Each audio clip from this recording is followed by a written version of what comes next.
جب کبھی تم پر کوئی مصیبت آئے تو یہ دیکھ لینا ان مصیبتوں کے دن میں تم اگر اللہ سے زیادہ قریب ہو گئے ہو، دعا زیادہ کرنے لگ گئے ہو، وظیفے زیادہ کرنے لگ گئے ہو، تو اس کا مطلب ہے کہ اللہ تعالیٰ تم کو امتحان میں رکھا ہے۔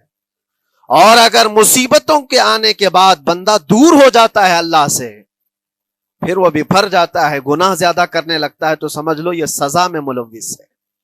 ایک بات میں آپ کو بتاؤں، مولا علی کرم اللہ وجہہ الکریم کی یہ حکمت بھری بات ہے، ارشاد فرماتے ہیں جب کبھی مصیبت آئے اللہ کی طرف سے تو یہ امتحان ہے یا سزا ہے، کیسے پتا چلے؟ ظاہر سی بات ہے ہر کوئی یہ کہتا ہے یہ تو اللہ کی طرف سے امتحان ہے، آزمائش۔ ہم بھی اندر تھے تو یہ بار بار احساس دلایا جاتا تھا، اور بعض لوگ یہ کہتے تھے کہ اللہ کی طرف سے آزمائش ہے، امتحان ہے، اس کو گزار لیجیے۔ بعض مرتبہ امتحان ہے اور بعض موقعوں پر سزا ہے، اور سزا کب ہے اور امتحان کب ہے یہ کیسے پتا چلے؟ بہت بڑا فارمولہ ہے۔ مولا علی کرم اللہ وجہ الکریم فرماتے ہیں جب کبھی تم پر کوئی مصیبت آئے تو یہ دیکھ لینا ان مصیبتوں کے دن میں تم اگر اللہ سے زیادہ قریب ہو گئے ہو، دعا زیادہ کرنے لگ گئے ہو، وظیفے زیادہ کرنے لگ گئے ہو، تو اس کا مطلب ہے کہ اللہ تعالیٰ تم کو امتحان میں رکھا ہے۔ اور اگر مصیبتوں کے آنے کے بعد بندہ دور ہو جاتا ہے اللہ سے، پھر وہ بپھر جاتا ہے، گناہ زیادہ کرنے لگتا ہے، تو سمجھ لو یہ سزا میں ملوث ہے۔ اب سب کی زندگی میں یہ مصیبتیں جب آتی ہیں تو خود اپنے آپ کو ریئلائز کرے، احساس کر کے دیکھے کہ مصیبت آئی ہے تو میرے ہاتھ میں تسبیح آ گئی یا پھر گالی گلوچ، مصیبت یا آفت آئی ہے میرے گھر پر تو میں عبادت اور نماز کی طرف زیادہ جا رہا ہوں یا پھر عیش و عشرت کی طرف زیادہ جا رہا ہوں، تو تمہیں خود پتا چل جائے گا کہ تم اللہ کی طرف سے امتحان میں ہو یا پھر سزا میں ہو۔ میرے عزیزوں، بہت مقامات ایسے ہیں جہاں پر بظاہر مصیبت کی حکمت ہمیں نہیں معلوم ہوتی کہ کیوں آئی یہ مصیبت، کیوں دی گئی ہے ہمیں ایسی تکلیف۔ اسی کا نام تقدیر ہے کہ اللہ تعالیٰ کے لکھے ہوئے پر راضی رہنا یہ مومن کی شان ہے۔ مومن کو ہمہ وقت اللہ تبارک و تعالیٰ کی طرف سے لکھی ہوئی اس تقدیر پر راضی رہنا ہے۔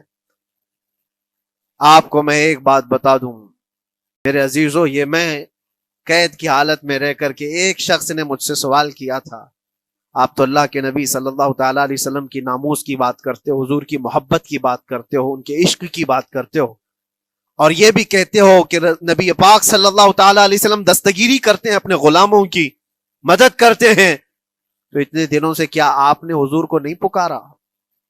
کیا رسول پاک صلی اللہ تعالیٰ علیہ وسلم سے محبت اور عشق کی بات کے بعد آپ نے بھیک نہیں مانگی؟ لیکن ہوتا ایسا ہے کہ جو جتنی محبت کرتا ہے اتنے ہی امتحانوں سے گزارا بھی جاتا ہے، اس کو امتحان دینے پڑتے ہیں۔ اسی لیے بار بار میں یہ بات کہتا ہوں، حضور پاک صلی اللہ تعالیٰ علیہ وسلم کی ناموس کی بات کرنا، عظمت رسالت کی بات کرنا، یہ حلوے پراٹھے کھانے کا نام نہیں ہے، یہ شہادت گہے الفت میں ہے قدم رکھنا۔ لوگ آسان سمجھتے ہیں مسلمان ہونا، حضور پاک صلی اللہ تعالیٰ علیہ وسلم کی شریعت طاہرہ کو بچانے کے لیے ہی تو، حضور کی ناموس کی حفاظت کے لیے ہی تو مولا امام حسین نے اپنی گردن دے دی، اپنے بچوں کی قربانی دے دی، اپنا عیش آرام سب تیاگ دیا۔ یہ ساری قربانیوں کے بعد ہی اس امتحان سے بندہ نکلتا ہے۔ وہ امام احمد بن حنبل جن کے سینے میں 5 لاکھ حدیثیں محفوظ تھیں، رسول پاک صلی اللہ علیہ وسلم کی 5 لاکھ حدیثوں کے حافظ، لیکن بغداد کے ظالم حکمرانوں نے ان کو ننگی پیٹھ پر کوڑے مارے ہیں، پہلی مرتبہ 100 کوڑے، دوسری مرتبہ پھر 100 کوڑے، تیسری مرتبہ پھر 100 کوڑے، اتنے میں تو آدمی مر جاتا ہے۔ امام احمد بن حنبل کی پیٹھ جھک گئی تھی۔ میرے عزیزو، یہی ہے جس کو ہم کہہ رہے شہادت گہے الفت میں ہے قدم رکھنا۔ اگر تم سچا ایمان رکھتے ہو تو پھر آزمائش بھی ہوگی۔ اللہ کریم قرآن میں فرماتا ہے فَلَيَعْلَمَنَّ اللَّهُ الَّذِينَ صَدَقُوا وَلَيَعْلَمَنَّ الْكَاذِبِينَ۔ اللہ تبارک و تعالیٰ ضرور آزمائے گا سچا کون ہے اور جھوٹا کون ہے۔ مصیبتیں آئیں گی، آندھیاں آئیں گی، لیکن جمے رہو، ڈٹے رہو، اللہ رب العزت سے کبھی بھی اپنا رشتہ نہ توڑو، اور جو تمہارے اندر ایمان ہے، توکل اور یقین ہے، ذرا برابر بھی فرق آنے نہ پائے۔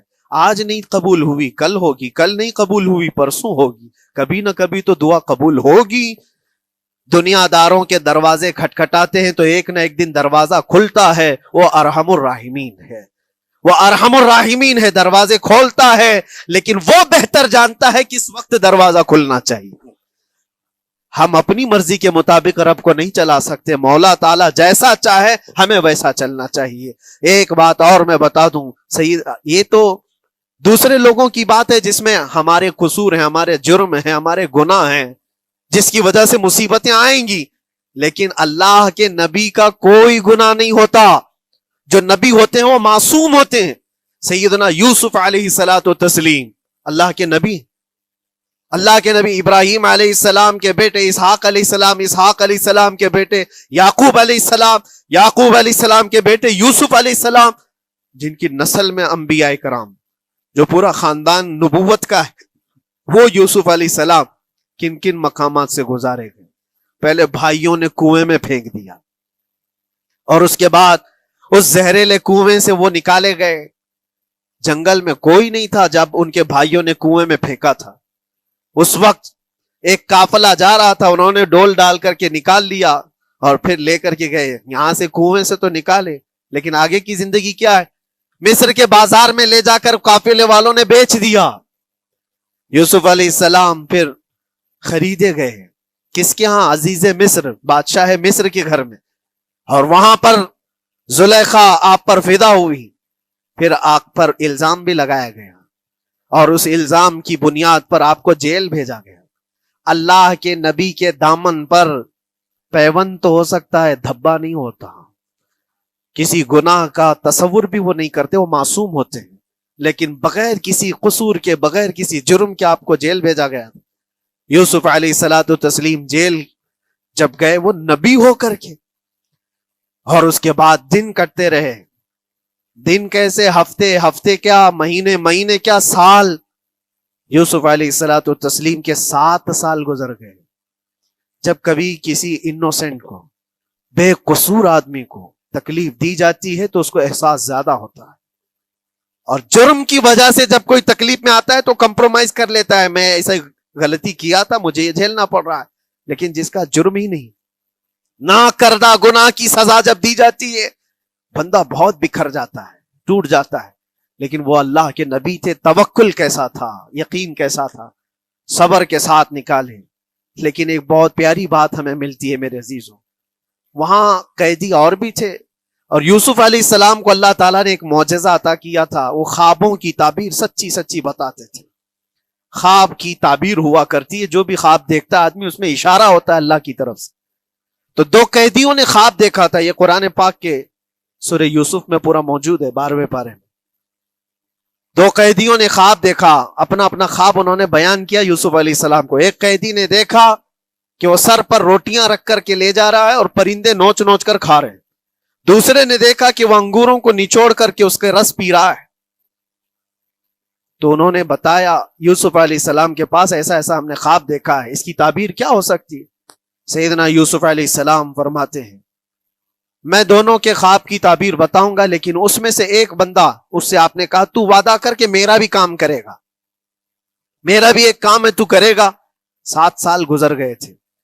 جو بادشاہ مصر تھا وہ بھی بدل چکا تھا, جس نے قید میں ڈالا تھا وہ ختم ہو گیا, دوسرا آیا, تیسرا آیا, جو بھی آیا, لیکن حکومت بدلی ہوئی تھی.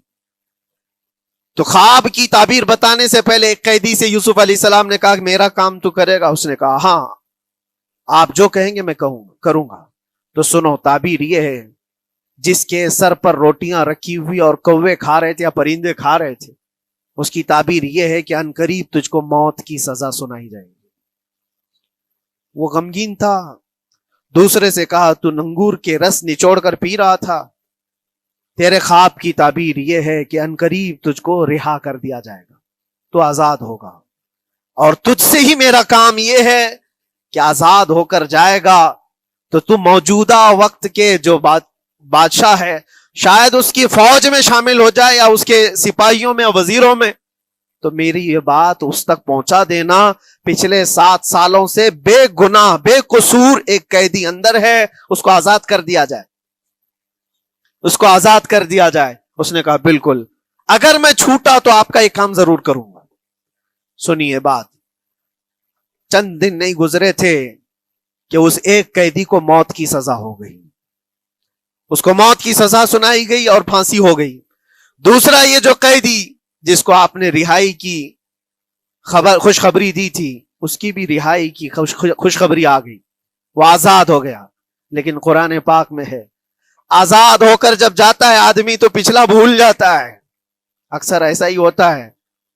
کیا جیل کے دوست کون تھے، کیا تھے، کچھ پتا نہیں، اور آدمی تو یہ سوچتا ہے دوبارہ کبھی ادھر کے دروازے کو بھی نہ دیکھو.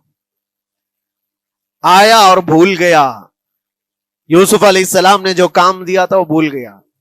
یہاں تک کہ قرآن میں اللہ فرماتا کئی سال گزر گئے، ایک دو دن نہیں، سالوں گزر گئے، اور وہ بادشاہ کی فوج میں شامل تھا یا بادشاہ کے مصاحبین میں شامل تھا، قریبی لوگوں میں. ایک زمانے کے بعد مدت ہوئی، اور اس وقت سوچیے آپ کتنا وقت حضرت یوسف علیہ السلام نے کاٹا ہوگا. ایک دن آپ بے اختیار رو پڑے اللہ کی بارگاہ میں. یہ میں آپ کو بتا رہا ہوں، کبھی کبھار انسانی فطرت کا تقاضا ہے. اللہ تبارک و تعالیٰ کی بارگاہ میں رو پڑے اور کہا اے رب العالمین، اے ارحم الراحمین، یہ دن کب ختم ہوں گے؟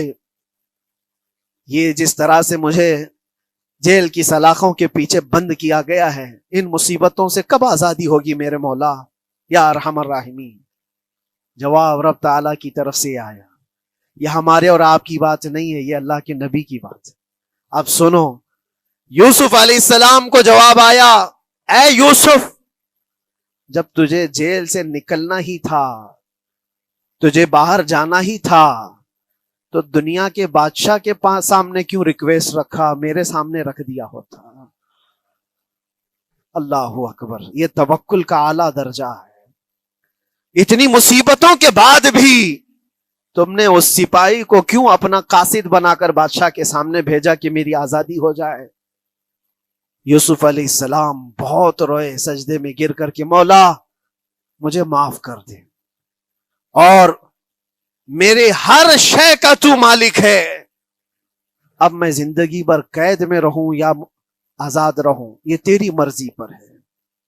میرے عزیزو، پھر یوسف علیہ السلام کے ساتھ کیا ہوا؟ بادشاہ نے خود ایک خواب دیکھا اور وہ پریشان تھا، خوابوں کی تعبیر کوئی بتا نہیں رہا تھا. تب اس قیدی کو چھوٹے ہوئے کو یاد آئی بات کہ جیل میں ایک آدمی ہے جو سچی سچی تعبیر بتاتا ہے. پھر اس نے بادشاہ سے کہا ایک قیدی بہت شریف اور صالح ہے، وہ سچی تعبیر بتائے گا، آپ کہیں تو میں اس کو لے آؤں. اور اس نے مجھے یہ کہا بھی تھا کہ اس کو آزاد کرنا ہے، آپ کے پاس ریکویسٹ رکھنی ہے کہ وہ بے قصور قید میں ہے. بادشاہ نے معلومات حاصل کی اور اس کے بعد پروانہ دے دیا کہ اس قیدی کو آزاد کیا جائے جس کو بے قصور رکھا گیا ہے، اور میرے خواب کی تعبیر بتائی جائے. یوسف علیہ الصلوۃ والتسلیم کو لوگ آئے لینے کے لیے. اب یہاں منظر اور ہے میرے عزیزوں. کہا کہ بادشاہ نے خواب دیکھا، اس کی تعبیر بتائے. آپ نے تعبیر تو بتا دی کہ کیا ہونے والا ہے اگلے 7 سالوں میں بادشاہ کے ساتھ، یہ ساری تعبیر بتائی. لیکن جب آزاد کرنے کی بات آئی تو آپ نے کہا رہنے دو، اب مجھے قید میں رہنے دو، اس لیے کہ آپ کو یہ احساس ہوگا کہ میں بادشاہ کے پاس کیوں رکھا ہے اس مقدمے کو. لیکن بعد میں بادشاہ اور اس کے مصاحبین اور اس کے وزیر آپ کو اصرار کرتے ہوئے لے گئے اور لے جا کر کے سیدھے وزیر اعظم کے تخت پر بٹھا دی. سیدھے وزیر اعظم کے تخت پر بٹھا دیا. پھر رب تبارک و تعالیٰ نے فرمایا اے یوسف، جب تک ہم چاہیں تب اندر رہے گا آدمی، اور جب ہم چاہ لیں باہر تو پھر اپنی مرضی سے کوئی اندر بھی نہیں رہ سکتا. حقیقت ہے میرے عزیزو، جب مصیبتوں کے ختم ہونے کا وقت آئے پھر پوری دنیا کھڑی ہو کر کے بھی تم کو مصیبت نہیں دے سکتی، تکلیف نہیں دے سکتی. اور رب تبارک و تعالیٰ نے فرمایا وَإِن يَمْسَسْكَ اللَّهُ بِضُرٍّ فَلَا كَاشِفَ لَهُ، اگر تم کو اللہ کی طرف سے کوئی مصیبت آئے تو کوئی اس کو ہٹانے والا نہیں ہے. وَإِن يَمْسَسْكَ اللَّهُ بِخَيْرٍ فَلَا رَادَّ لِفَضْلِهِ، اور اگر اللہ تبارک و تعالیٰ کوئی بھلائی کسی بندے کو دے دے تو دنیا کی کوئی طاقت اس کو روک بھی نہیں سکتی. آج اگر رب تبارک و تعالی ہم کو کوئی مقام اور مرتبہ دے دے، کوئی عزت اور انعام دے دے، سارے کتے بھونکتے رہیں، اس انعام کو کوئی رد نہیں کر سکتا۔ اللہ تبارک و تعالیٰ کا دیا ہوا فضل اس کو کوئی کاٹ نہیں سکتا، اور اس کی دی ہوئی مصیبت کو کوئی دوسرا ٹال بھی نہیں سکتا۔